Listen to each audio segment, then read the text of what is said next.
La loge antérieure se répartit selon 3 plans. Un plan profond, un plan moyen et un plan superficiel. Au niveau du plan profond, on peut noter l'insertion du muscle carré pronateur sur les extrémités inférieures du radius et de l'ulna. Ce muscle permet la pronation, il est innervé par le nerf médian. Au niveau de la face antérieure de l'ulna, on peut noter l'insertion du muscle long fléchisseur commun des doigts. Il s'agit du muscle profond.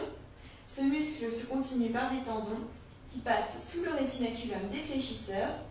Ces tendons se poursuivent le long des métacarpes et des phalanges au niveau de la face antérieure et se terminent sur la phalange distale. Ce muscle est innervé par 2 nerfs. Il s'agit des nerfs ulnaires pour le contingent 4 et 5 et du nerf médian pour le contingent 2 et 3.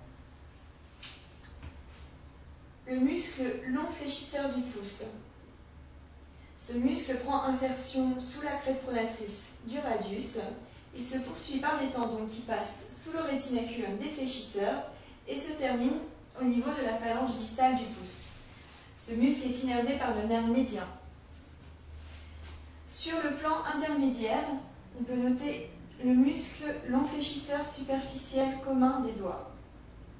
Ce muscle descend le long des 2 os, se poursuit par des tendons. Ces tendons longent les métacarpes et les phalanges pour s'insérer en terminant sur la phalange intermédiaire. Il s'insère sous forme de 2 faisceaux le long du tendon du muscle long fléchisseur profond des doigts.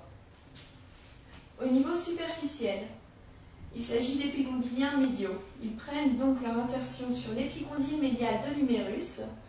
En premier lieu, il y a le rond pronateur. Celui-ci se dirige vers le bas et en dehors pour se terminer sur le bord latéral du radius. Le muscle rond pronateur permet la pronation et est innervé par le nerf médian. Puis, le muscle fléchisseur radial du carpe, qui se poursuit par un tendon, passe sous le rétinaculum des fléchisseurs et se termine à la base du 2e métacarpe. Le long palmaire prend son insertion au niveau de l'épicondyle médial, se poursuit par un long tendon très fin, passe par-dessus le rétinaculum des fléchisseurs et se termine par un éventail au niveau de la ponévrose palmaire. Le muscle long palmaire permet une flexion palmaire.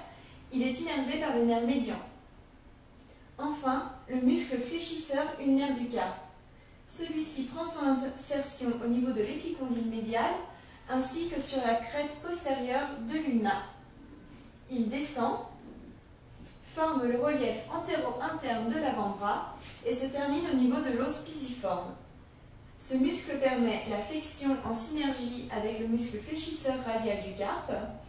Il permet aussi l'inclinaison. Il est innervé par le nerf ulnaire.